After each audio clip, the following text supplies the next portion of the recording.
मेरे दोस्तों, इंसान को कुल अकल भी मिल जाए तो फिर भी अल्लाह की हिकमत का वो इहाता नहीं कर सकता। रब्बे करीम को ज़्यादा पता है कि हमारे लिए कौन सी चीज़ बेहतर है और कौन सी चीज़ हमारे लिए नुकसान का बाइस है। अल्लाह तबारक व तआला की हिकमत ये चाहती है कि मेरे बंदे परेशान ना हो। रब ये चाहता है कि मेरे बंदे किसी जगह पे भी दिक्कत और परेशानी का शिकार ना हो। तो अल्लाह तबारक व तआला ने राह एतदाल इख्तियार करने का हुक्म इरशाद फरमाया कि तुम एतदाल के रस्तों पे चलो, मोतदल जिंदगी गुजारो, अफरातो तफरीद से बचो। आज जिस माशरे में हम वक्त गुजार रहे हैं, इस माशरे में हम इस बात को समझने से कासिर हैं कि असल हमारा मसला क्या है। हमारा असल जो मसला है उसकी शनाख्त हमें कैसे होगी और हम फिर उस तक रसाई किस अंदाज में हासिल कर पाए।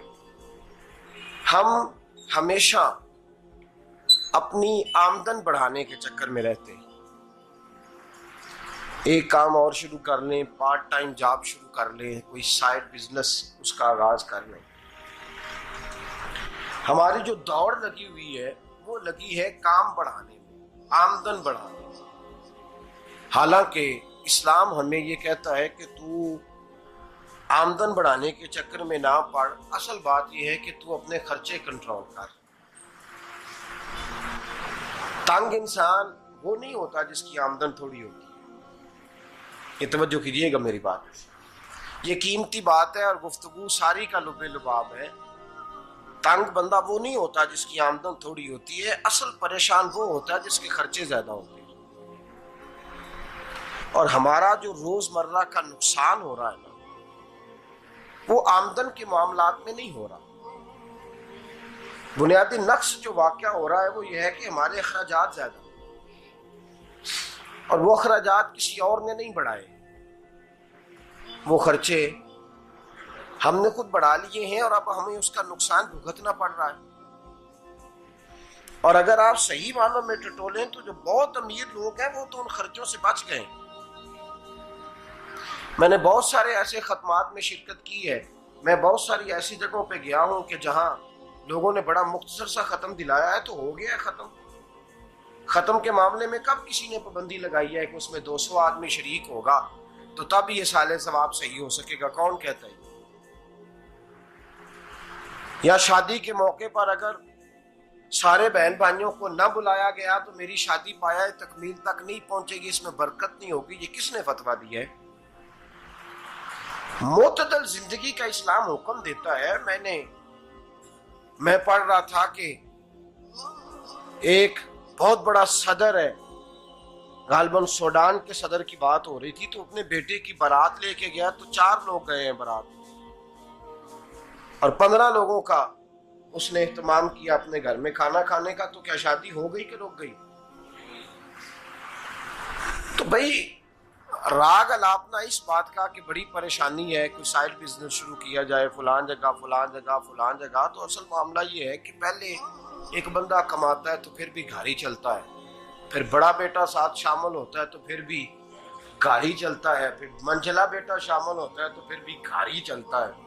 जो रोना दादाजी रोया करते थे कि बड़ी मुसीबत है, बड़ी मुश्किल है, गाँव में रह अकेले होते थे और वो 5 बच्चों को और 4 बच्चियों को वो पालते थे, तो जो वहां परेशानी थी वही आज परेशानी शहर में आकर पढ़ लिख कर मोटी तनख्वाह लेकर वही परेशानी हमें है।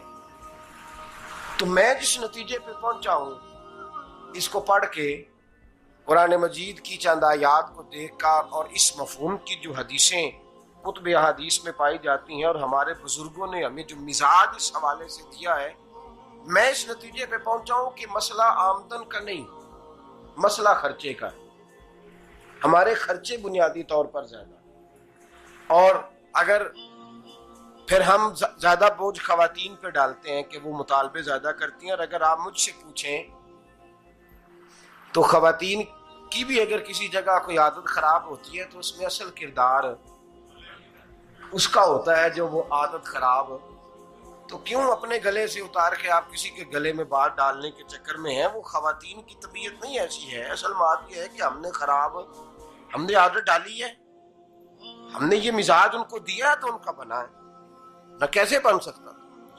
तो एतदाल जब तक जिंदगी में नहीं होता, पानी प्यास बुझाता है, लेकिन एक गिलास ही हो तो प्यास बुझाता है। बाल्टी को मुंह को लगाएगा तो कपड़े भिगो देगा उसके। हालांकि पानी बुरी चीज का नाम नेमत है ना, बहुत बड़ी अल्लाह की, लेकिन प्याले में ही अच्छा लगता है। कोई मटका मुंह को लगाएगा तो तंग होगा, प्याला ही बेहतर है उसके लिए। तो मेरे दोस्त, मटके से भी बाज़-औक़ात काम चल जाता है, लेकिन अगर कोई कहे नहीं मुझे दरिया ही चाहिए तो उसका तो घर बह जाएगा, सारा घर बह जाएगा उसका। हमें दरिया काबू करने का मूड बनाया हुआ है तो इससे घर बहा करते हैं, इससे घर बना नहीं करते। घर प्याले से पानी पीने से बनता है। अगर तू दरिया पे कब्जा करने का मूड बनाएगा तो घर बनेगा नहीं, घर बह जाएगा। आग ना हो तो खाना पक नहीं सकता, लेकिन हल्की आंच से खाना पकता है। और अगर आंच तेज कर दी जाए तो जी, करीने क्यास बात कर रहा हूं मैं, अकल से मावरा नहीं कर रहा। करीने क्यास समझाने के लिए मिसालें दे रहा हूं।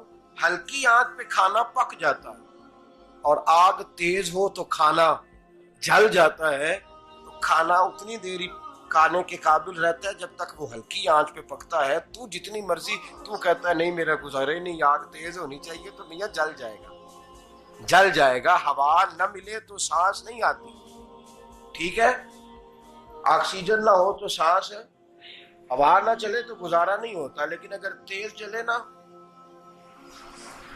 अगर तेज जले तो तेज चले तो आंधी और तूफान बन जाए तो छतें गिरा देती है, जाने ले लेती है।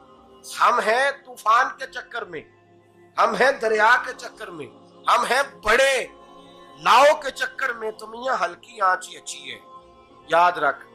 और एक गिलास पानी का एतदाल से मिलता रहे तो वही मिलता रहे, जरूरत के वक्त वही बेहतर है।